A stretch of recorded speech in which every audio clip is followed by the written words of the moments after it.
Have you ever had one of those days where it feels like you're just surfing the universe? Oh, yeah. Where the world seems perfectly synchronized, almost like it's waiting for you to make your next move. Absolutely. Like you Okay? hit every single green light on the way to a big meeting.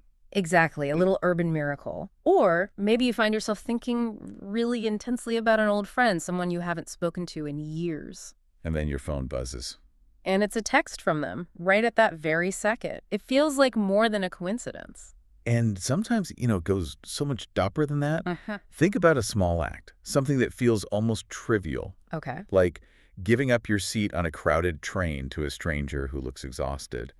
It's a 30-second thing. Right, you do it and you forget about it. You forget about it. Yeah? But weeks later, you might learn that tiny gesture, it inspired that person to call their estranged father, bridging this huge gap of silence that had lasted for years. Wow. So those moments, Yeah. they feel like luck on the surface, but there's always that quiet little whisper inside, isn't there? The one that suggests something profound is happening. A hidden design, maybe, or a dynamic pulse beating under every single interaction. It's a connection we can't always see, but we can definitely feel. And that whisper, that feeling of recognition, that's the essence of what we're going to explore today. It's called the Law of Divine Oneness. And we want to be really clear from the start of this deep dive. This isn't just a poetic idea. It's not some spiritual concept that's only for gurus on mountaintops. Mm-hmm. It is a demonstrable operational principle. It's this great field of connection, a single vibrant web of consciousness that is, we'll argue, undeniably real. So our mission today is to move beyond the abstract. We want to give you the map. Exactly. The grounded tools for actually living in a conscious flow with that web. We're going to move from, say, the language of quantum physics all the way to practical habits that can anchor this philosophy right into your nervous system. Our goal here is to use the source material to really show that you are never alone, that you're never truly separate. And that your internal state, your thoughts and feelings, they have a profound, even measurable influence on the world around you. So to help organize this massive concept, we distilled it into 5 golden strands that kind of weave through the core teaching. We'll explore each one. Okay, what's the first one? The first is interconnection. This is the foundational truth that all matter and all mind share a single fabric. We're all bound by these invisible threads. Okay, interconnection, number 2. Second is perception. This is the lens we all wear. It's often clouded by our cultural training, maybe trauma, or just the ego. And that lens obscures the reality of our unity. It does. And we'll talk about how we can systematically polish that lens using the feedback we get from our relationships. I like that, polishing the lens. What's third? Third, we explore energy. This is the measurable and the felt vibrations that you emit with every thought, every emotion, every choice you make. And we'll get into the precise mechanics of how those frequencies actually shape the collective field and, of course, your own personal experience. Right. Fourth is alignment, the practical daily art of stepping into life's natural rhythms. So we're talking about everything from the micro level of your own nervous system to the macro level of planetary cycles. It's about getting action and surrender to dance together as conscious partners. and Finally, purpose. This is the big one. It's the profound realization that your unique gifts, even your struggles and your specific experiences, they aren't random quirks. they're essential, required notes in this grand universal symphony. Exactly. And I want to say, for those of you listening who, like me, appreciate both the rational mind and, grounded application, don't worry. We are going deep into the science. We are. We're going to cover the mechanics of quantum entanglement. We'll delve into the latest heart-math coherence studies and reveal some neuroscience principles. All designed to make this huge philosophy feel tangible and actionable. So let's unpack this by starting with the most fundamental connection that's available to you right now. That's right. Let's start with the foundational premise, and we can ground it in the simple, continuous act of breathing. So we invite you, just for a moment, wherever you are, to take a slow, deep breath with us. As that air fills your lungs, just consider that you are hosting molecules that have traveled vast distances. You're inhaling oxygen that was created by ancient forests, or maybe by microscopic phytoplankton swirling in some distant ocean. You're connecting with the cycles of stars that forged the elements in your own body. The very atoms in your bloodstream right now might have been circulating through a dinosaur 65 million years ago. That is the profound intimacy of meeting the web in real time. It's a constant exchange. It is an exchange of energy, information, substance. Your individual existence is completely dependent on these non-local collective processes. I remember the exact moment this really clicked for me, when it moved from just an idea in my head to this embodied feeling of awe. Where were you? I was just standing quietly in my backyard one evening. The air smelled of jasmine and, freshly cut grass. The sounds of traffic felt really far away. Mm. And my old dog, Luna, she came and nudged my hand, asking for a scratch. And in that quiet, simple moment, it just hit me. What? How intricately my own life, my own breath, relied on photosynthesizing leaves for oxygen. How Luna's vitality depended on the vibrant microbiome in the soil right beneath our feet. You saw the whole system. The whole system, the entire scene, that serene moment, it required the precise gravitational pull of a moon I couldn't even see, Yeah. and the tilt of Earth's axis. It wasn't just me observing it, it was a physical feeling of being woven into it. And that realization, it scales up perfectly. It goes from the individual breath all the way to the planetary scale, and it aligns with the concept from James Lovelock called the Gaia theory. Right, the idea that the Earth isn't just a rock with life on it. Exactly. The theory posits that Earth itself functions as a single, complex, self-regulating organism. So, the rainforests aren't just collections of trees. They're operating as the planet's collective lungs. They regulate the atmosphere, they filter toxins. And the oceans circulate like blood, delivering thermal energy and nutrients all across the globe. It's a living body. It is. And what's truly compelling is the evidence of Earth's hidden intelligence. These massive underground mycelial networks. The fungal networks. Yes, they act as these subterranean neural pathways.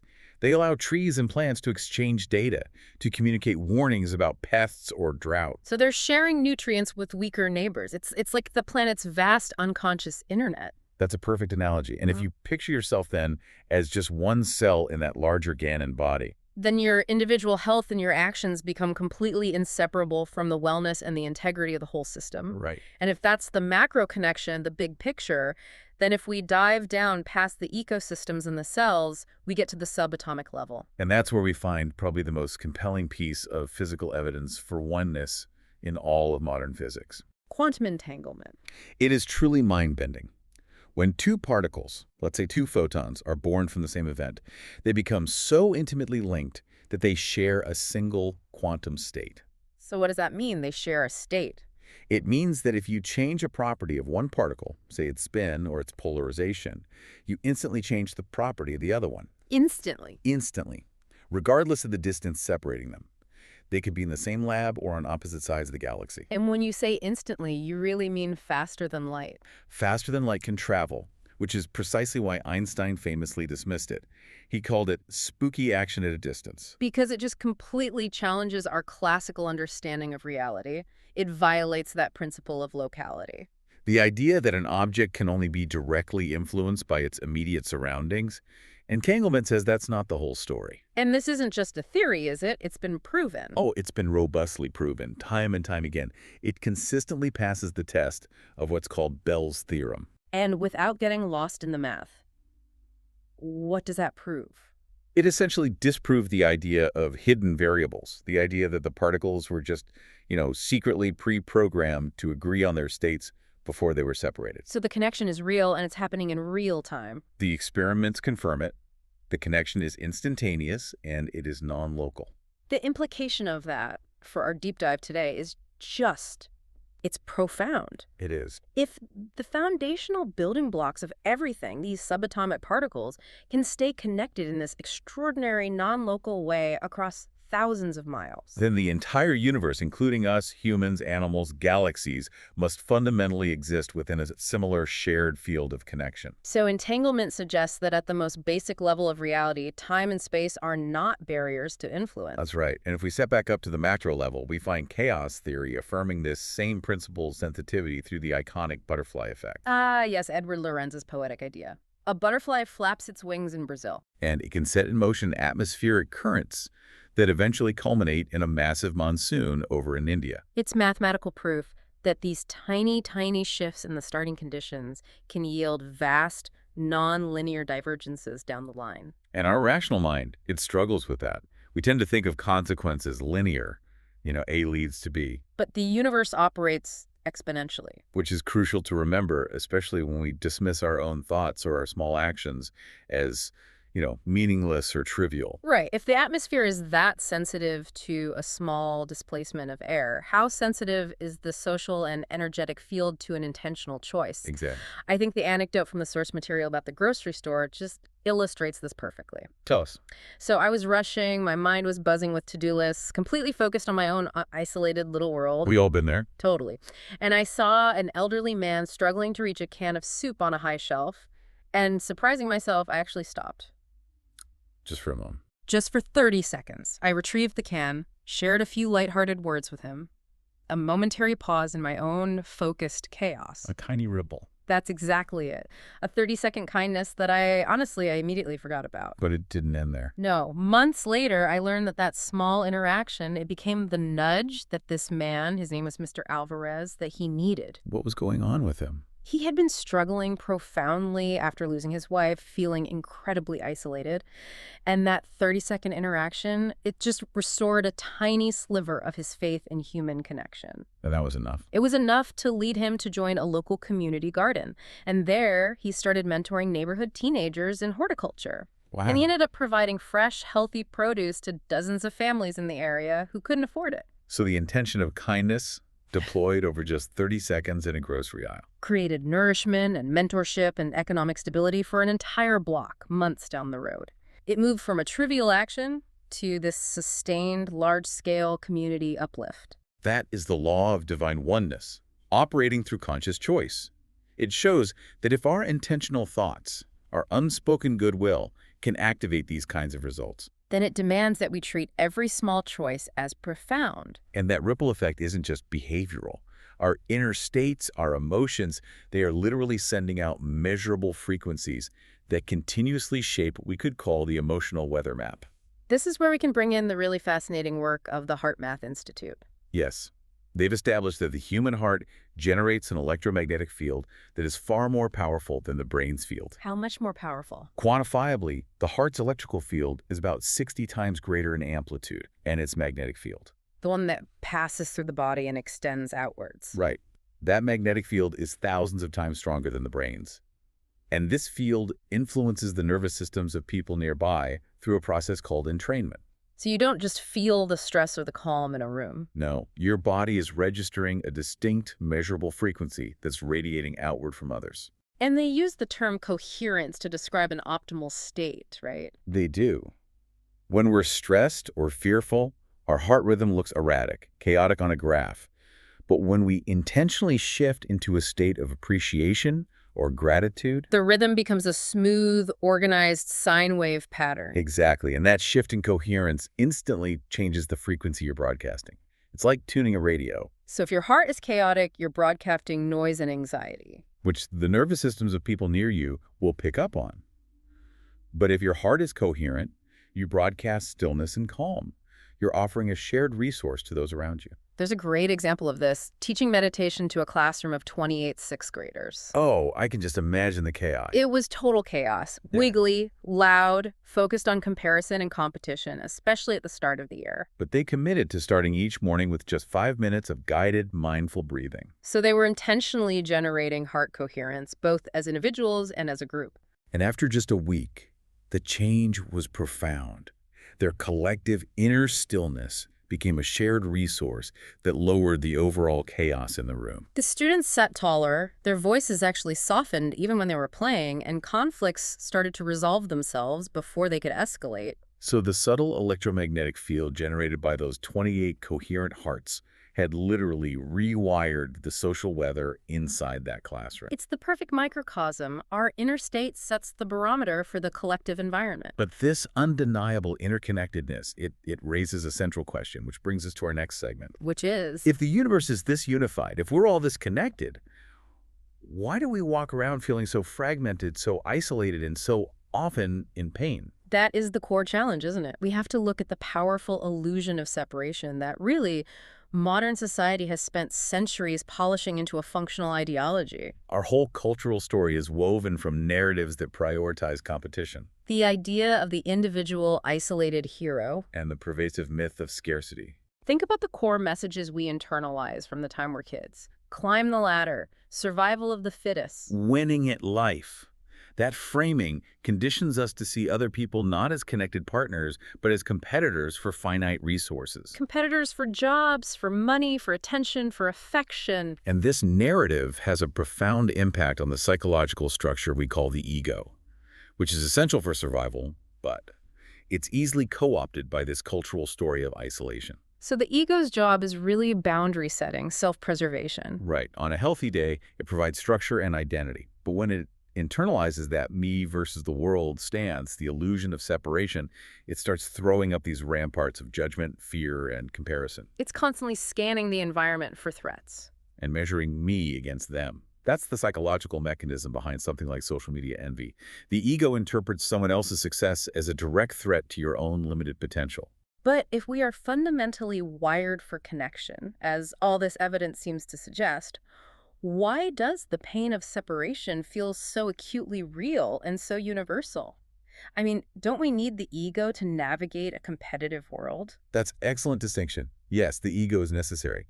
But the pain comes from confusing the ego, the boundary maker, with your true connected self. So the pain is the friction. It's the friction between the boundary we've constructed and the reality that our biological wiring is screaming unity. Neuroscience illustrates this conflict beautifully. With the studies on pain perception. Yes. They show that the same neural networks light up in our brains when we experience physical pain and when we watch a loved one suffer emotional distress. So we don't just sympathize. Our nervous systems literally resonate with the experience of the other. It effectively blurs the internal boundary between self and other. Unity is our original operating system. Separation is the learned cultural software overlay. And nowhere is that blurring. And the opportunity for awareness that comes with it, more constant than what the sources call the circus of mirrors. Our relationships, which introduces the core of the mirror principle. And the core idea here is deceptively simple. Every relationship, every significant interaction is an echo chamber. Other people are reflecting hidden parts of your own consciousness right back to you. They serve as perfectly accurate, if sometimes pretty painful, feedback mechanisms for your internal landscape. So we can break that reflection down into two types. Okay. When an interaction pleases you, when you admire a friend's generosity or you marvel at a colleague's calm, it's confirming an aspect that you already accept and cherish in yourself. It's a positive reflection. But the real teaching, the deep work, it comes from the second type. The interaction that stings you, the person you're constantly judging or who just infuriates you. That interaction is a spotlight. It's shining a light on an unhealed wound, a disowned trait, or an emotional blind spot. This is where we get into the shadow. A critical concept from Jungian psychology. The shadow consists of all the disowned aspects of ourselves, the traits we deem unacceptable, like anger or neediness, or even powerful talents that we're too scared to express. So when we see that trait in someone else, we engage in what's called projection. Projection is basically taking that internal quality, disavowing it, saying, that's not me, that's bad, and then perceiving it externally as if someone else is shining a movie projector onto a wall. But the content of the film is coming from your own mind. Precisely. The coworker who brags incessantly, the one you can't stand, they often reflect your own buried, unexpressed desire to be recognized and acknowledged. The mirror principle, then, it liberates you from judgment. It forces you to stop trying to fix the projector screen, the other person, and instead to examine the film reel, your own consciousness. And this was a painful lesson for you, wasn't it, with the work partner situation? Oh, it was a huge one. I was intensely irritated by a collaborator's consistent tardiness, 15 minutes late every single time. And you told yourself it was about punctuality, about professional respect. Exactly. My resentment was just brewing and it was contaminating all of our work together. My external judgment was, she is careless and disrespectful. Full stop. You were sure of it. I journaled pages about her lack of discipline. The turning point came during meditation when this very gentle prompt just surfaced. In what ways am I late for myself? Wow. And the realization was immediate and it was stinging. I was constantly postponing my personal commitments, my writing, my exercise, my meditation, always in favor of some external demand. You were essentially telling your own soul, I'll get to you later. That's exactly it. Her external tardiness was just a perfectly accurate reflection of my internal self-betrayal. So what happened when you shifted? Once I committed to keeping my internal appointments first, once I prioritized my own alignment, the external situation began to adjust itself. Without you ever confronting her about it. Never said a word. She started showing up early. The mirror adjusted to my internal shift. That's the profound power of it. By focusing inward, you influence the outward behavior effortlessly. And that entire shift, from trying to control the external to aligning the internal, it relies entirely on mastering another crucial tool of oneness. Your intuitive guidance system. We often treat intuition like it's this mystical, rare sixth sense, a lightning flash of insight. But the sources clarify it beautifully as an embodied connection tool. It's not magic. It is the language of connection. It's your personal receiver, and it's constantly tuned to the subtle frequencies of the unified field. So if the universe is that massive information network, that mycelial web we talked about earlier, Then intuition is the biological mechanism that's exchanging data between your individual node, your consciousness, and the entire forest ecosystem. and it uses what we can call the body triad, the gut, the heart, and the brain. Absolutely. The gut, the enteric nervous system, is often called the second brain. It has upwards of 100 million neurons. And it produces many of the same neurotransmitters as the brain, like serotonin. Right. And this whole system communicates bidirectionally with the cerebral brain via the vagus nerve, The superhighway. the superhighway that connects the torso to the head.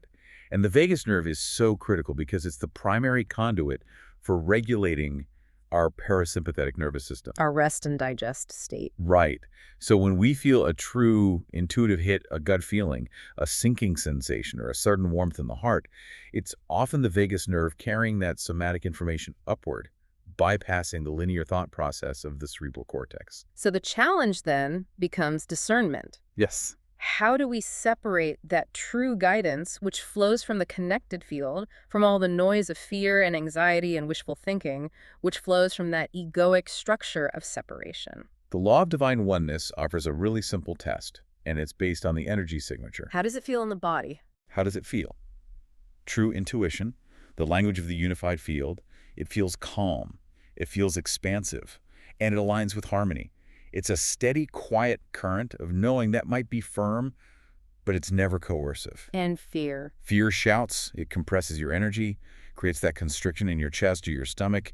It sounds frantic, and it demands immediate panicked action. Like, do this now or everything will fall apart. Exactly. If you feel that frantic urgency, you're likely hearing anxiety amplified by your imagination, not genuine guidance from the peaceful, connected intelligence of the whole. Which takes us perfectly into our third major segment. How to use all these tools, the science, the self-reflection, the quiet intuition, to practically live in alignment and flow. This is where we shift our physiology to match the harmony of the universe. And this is where we move from these abstract ideas into the practical physics of harmony. We can start by tuning into the planet's own frequency, by focusing on living in natural rhythms. And let's begin with the simplest, most accessible practice there is: earthing, or grounding. Yes. Just stand barefoot on a patch of grass or soil or even concrete. You're engaging in a process where your body absorbs free electrons from the earth. So the surface of the earth has a negative charge. It does. And our bodies, especially in this age of insulated shoes and constant electronics, we often accumulate a positive charge. And that leads to inflammation and free radical damage. So by grounding, you're literally equalizing your electrical potential with the planet. You are. This influx of electrons acts as a powerful antioxidant. It neutralizes free radicals. It helps reset the electrical rhythms of the body. Studies have shown this, Rob. Yeah. Consistent grounding can normalize cortisol profiles, reduce chronic inflammation, and even help synchronize your individual heartbeat with the planet's pulse, a known frequency called the Schumann resonance. It's about letting go of that artificial, self-generated urgency and just dropping into a planetary coherence that was here long before any human clocks. And this principle of alignment, it applies internally as well. It governs our daily circadian flow. Every single biological system in your body has its own clock. It's an internal timing mechanism. Our deepest ancestors relied on the rising and setting of the sun to regulate their physiology. And that wiring, it hasn't changed a bit. But we ignore it constantly. By exposing ourselves to bright blue spectrum screens late at night, or eating heavily when our digestive systems are trying to rest. We create a form of perpetual internal jet lag. For instance, the cortisol awakening response, that natural spike of cortisol that wakes you up, it peaks shortly after dawn. And blood pressure peaks mid-morning, while most of our cell repair accelerates dramatically during deep sleep. So practical alignment just means consciously structuring your day to support these natural flows. No screens the first and last hour of the day to protect your melatonin production. Using warm amber light filters in the evening. And it means strategic scheduling. Research even suggests that surgical outcomes are measurably better when they're performed during the body's natural optimal window. So timing isn't just about efficiency, it's about biological harmony. And just as we align with the day-night cycle, we have to align with the macro cycle of the seasons, what we can call seasonal wisdom. Our modern climate-controlled lives try to maintain a perpetual summer, don't they? They do, but the universe operates in cycles of expansion and contraction. I experienced this resistance so powerfully with my own writing. I was trying to force myself to produce this dense, structured book proposal during the deep isolation of winter. You were trying to force a summer harvest during a time of winter incubation. That's exactly it. The pages were just glaring at me like icy fields. The ideas felt thin and brittle, and I just felt this profound strain. And what shifted? I looked out the window and I saw these maple trees just standing there naked, and I realized their essential energy was pulled deep into the roots for necessary rest and maintenance. And you realize winter is the season for incubation. For internal work, for rest, for assimilation, not for forced production. And when I stopped fighting the season and I allowed the ideas to just hibernate. The proposal sprouted almost effortlessly with the renewed energy of spring. Exactly. True creativity, alignment suggests, it arises from listening and allowing the natural cycle, not by forcing the output. And this deep alignment also occurs in the presence of others, which brings us to the profound power of healing through connection or co-regulation. This is beautifully detailed by Stephen Porges's polyvagal theory. The polyvagal theory explains the three hierarchical states of our nervous system. First, the social engagement system. That's when we feel safe, relaxed, connected. Then the sympathetic system, which is fight or flight, mobilization. And finally, the dorsal vagal system, which is freeze, immobilization, collapse. And the key insight here for oneness is that safety is fundamentally co-created. It is. When we feel seen, heard, and supported through eye contact, a gentle tone of voice, genuine presence, it activates that social engagement system. And that state immediately slows the heart rate, lowers defensive hormonal output, and restores balance. We are not designed to self-regulate in isolation. We require cues of safety from other mammals. Which is why the medicine of presence is so potent. It provides that cue of safety. I'm thinking of that moving anecdote from the sources about the supervisor at the addiction center. With the patient, Josh. Yes. Josh was highly agitated, refusing to leave his room, just rocking on the floor in a state of hopelessness and emotional collapse. And instead of initiating the standard protocol for noncompliance, The supervisor simply knelt down to his eye level and just whispered, "I see you." that simple, non-demanding human attunement, it communicated, your pain does not scare me away, and I will meet you where you are. And that was the biological cue Josh needed to shift out of that dorsal vagal freeze state. It broke through the hopelessness faster than any verbal persuasion or institutional protocol ever could have. Presence creates the container where grief and chronic pain are metabolically allowed to move and metabolize themselves. And speaking of metabolizing pain, nothing is more necessary for sustained alignment and oneness than forgiveness. But we have to be so clear about what forgiveness is not. It's not about excusing harmful behavior or minimizing the pain that someone else caused. It is radical self-care. It is, as the source material suggests, energetic surgery. Holding on to deep resentment is physically costly. It's like ripping a shard of glass and expecting the other person to bleed. Or perpetually clamping an artery.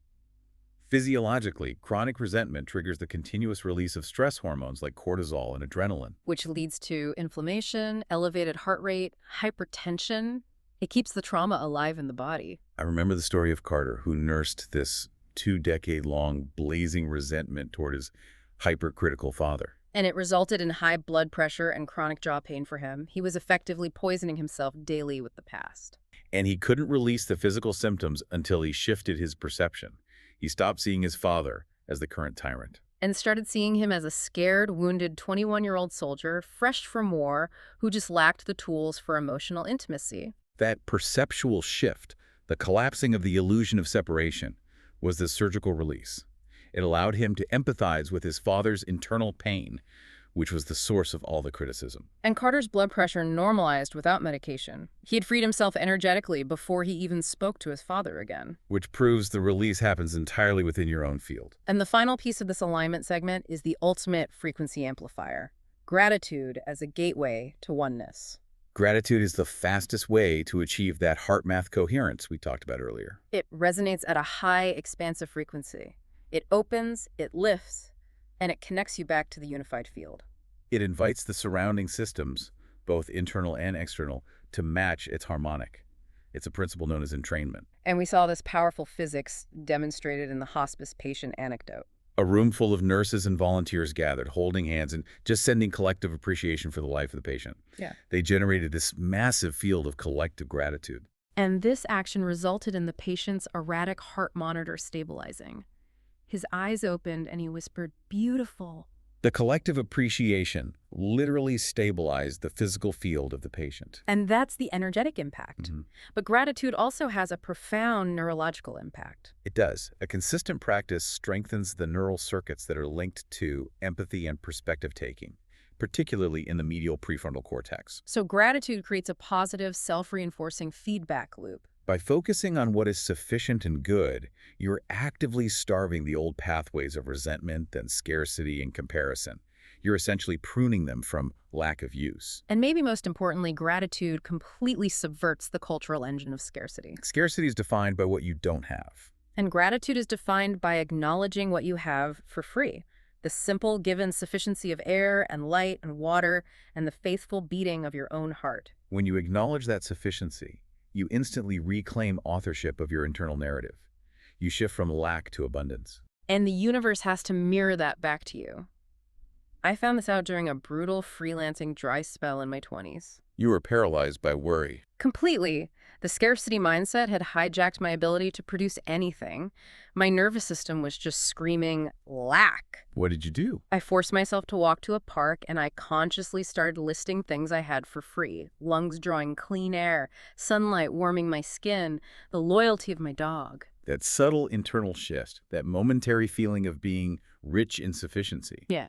That was the change in frequency. Later that afternoon, still kind of suffused with that sense of fullness, I spontaneously emailed an old client just to thank her for a great experience we'd had years ago. There was no agenda, no pitch. And that unsolicited pure thank you resulted in an immediate, large new project landing in your inbox an hour later. Exactly. Gratitude didn't magically print money. It tuned my frequency to receptivity and sufficiency, and the unified field instantly mirrored that shift by presenting an opportunity that was already waiting. It's the highest form of alignment. Now that we've covered the fundamental science, the psychological cleanup, and the daily alignment practices, we can shift into the ultimate application. How we actively co-create destiny and purpose with this heightened awareness of oneness. This is the moment we stop viewing ourselves as just a passive passenger in the universal system. And step into the role of an active, conscious partner. And the first step in that partnership is reframing how we view the inevitable difficulties of life.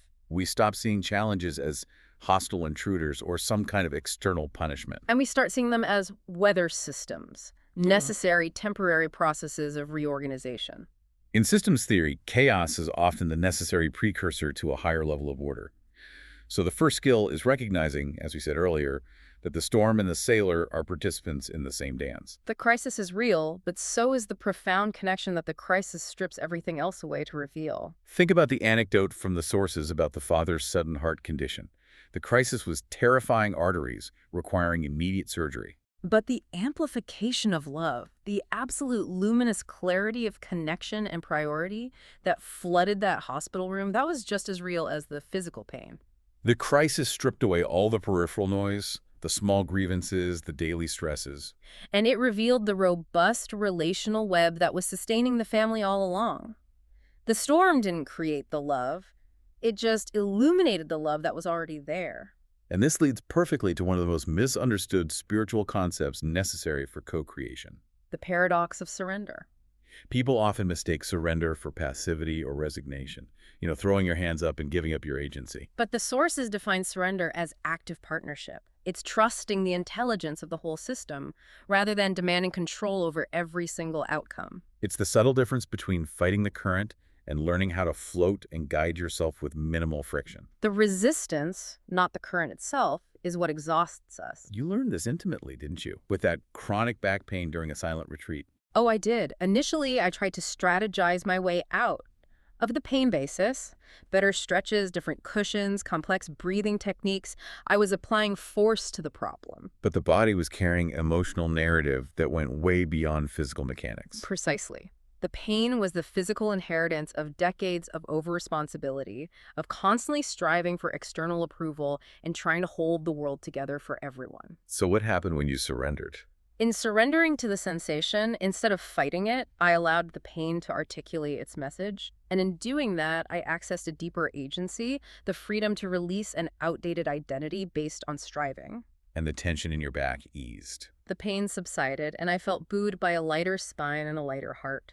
Surrender allowed me to release what wasn't mine to carry in the first place. And that process of yielding control, of active surrender, then combines with the focused energy of intention to form true co-creation. Co-creation is this elegant dance. Intention is the first step, clarifying what you desire with absolute emotional and mental clarity. And surrender is the second step, allowing universal intelligence to handle the timing, the sequence, and the detailed choreography. There's a perfect car analogy for it. Intention is choosing the final destination and steering the wheel.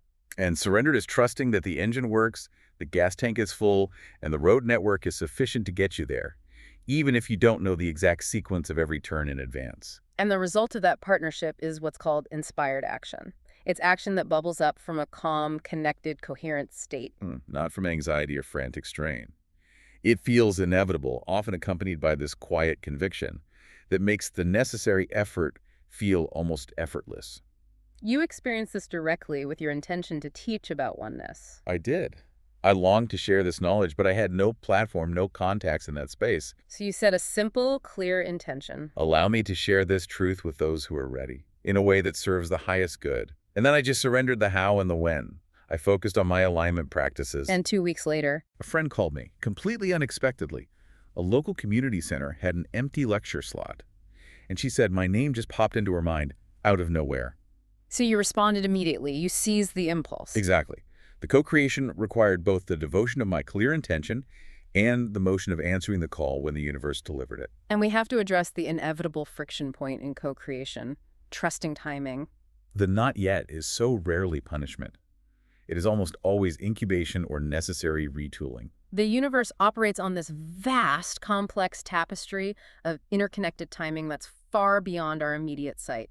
The story of Clara, the woman who wanted to open a holistic clinic, illustrates this delay perfectly. She had a clear vision, but her funding kept falling through over a 2-year period. That delay, which must have felt like catastrophic failure at the time, it gave her the forced downtime to study trauma-informed care, a specialization she hadn't initially considered.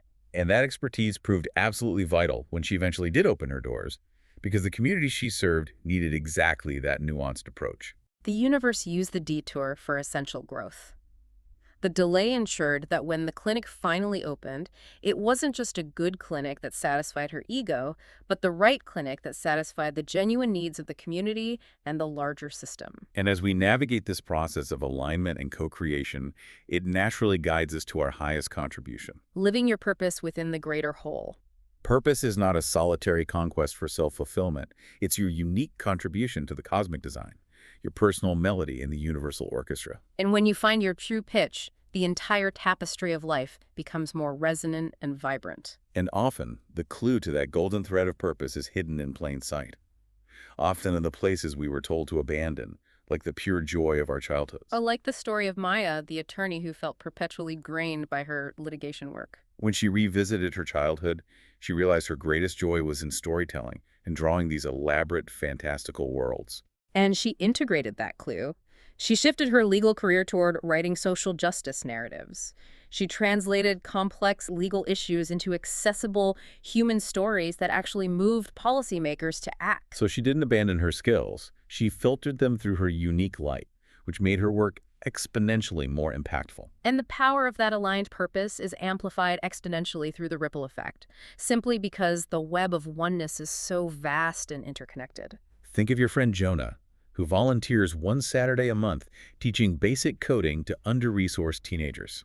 He considers it a modest, small contribution. But the sources reveal this dramatic chain reaction.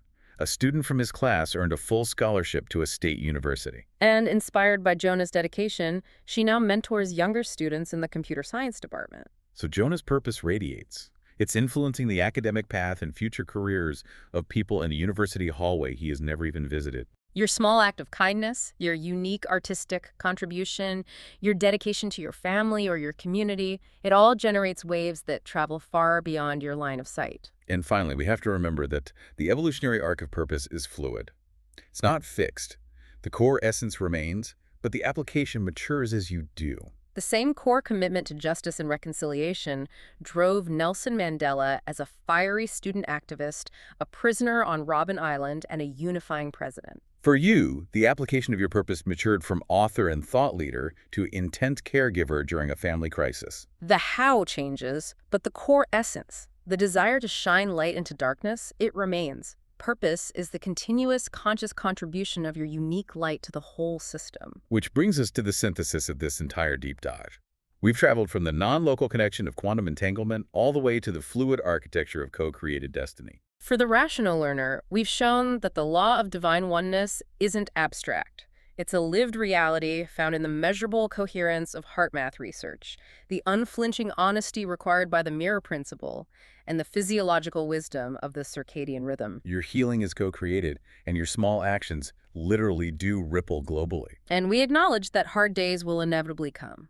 They'll bring back that powerful, painful illusion of separation, of isolation, and of lack. And when they do, your resilience will be found not in fighting the external situation, but in reaching for a single thread of alignment. A mindful breath, a deliberate pause, or just a moment of genuine gratitude for the fundamental sufficiency of what is still working within the field. So we leave you with this final, provocative thought and challenge. If you fully accept, based on the evidence we've discussed, that your purpose is to contribute your unique light to the whole, and that your external life faithfully mirrors your internal landscape, then the single greatest evolutionary act available to you is to stop attempting to fix the outer world. and instead, to commit entirely to the alignment and healing of your inner self. Ask yourself today, how will your next interaction shape the web of life for the entire planet? I belong to everything, and everything belongs to me.